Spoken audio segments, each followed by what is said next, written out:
سيادة المستشار الجليل رئيس المحكمة، حضرات المستشارين الأجلاء، لم أتحدث اليوم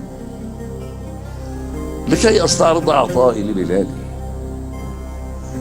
فسيظل عطاء مصر هو الأكبر، ويظل لها الفضل علينا جميعا، فهي الوطن والأهل والملاذ وأرض المحيا والممات.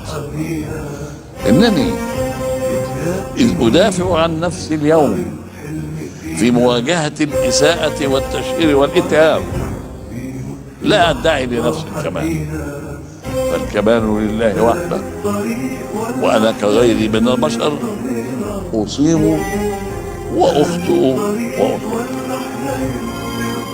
لقد تحملت المسؤولية بإخلاص وشرف وأمانة، وبذلت غاية جهدي وطاقتي، وسوف يحكم التاريخ علي وعلى غيري بما لنا وما علينا.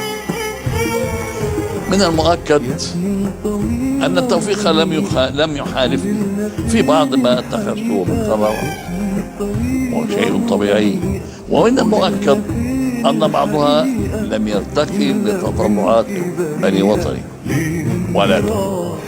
ولكن ما أخطأ به أمام الله أنني في كل قرار اتخذته أو سياسة انتهجتها إنما توخيت صالح الشعب والوطن.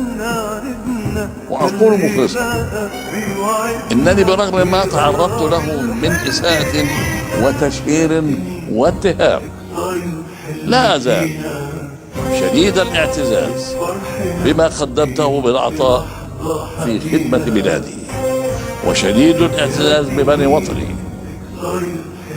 من أيدني منهم ومن عارضني على حد سواء.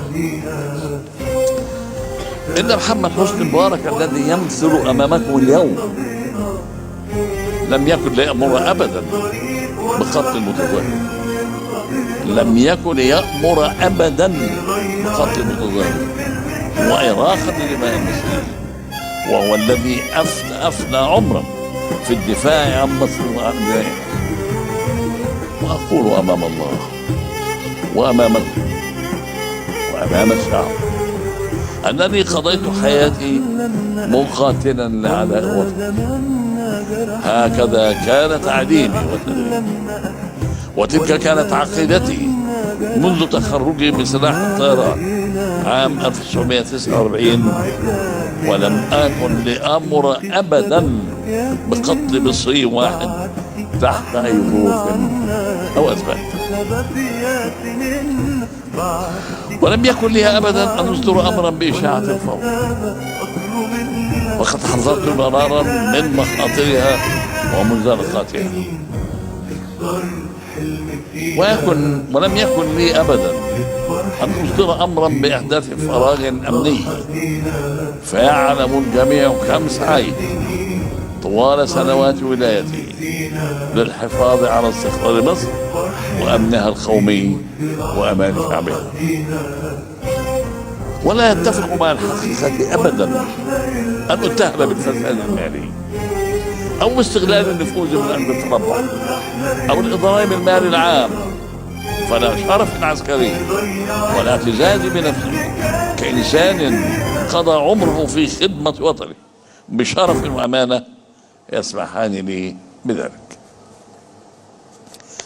إنني كابن من أبناء قواتنا المسلحة كنت وسوف أظل حريصا على شرف العسكري حتى الرمق الأخير، لا أفرط ولا أخون،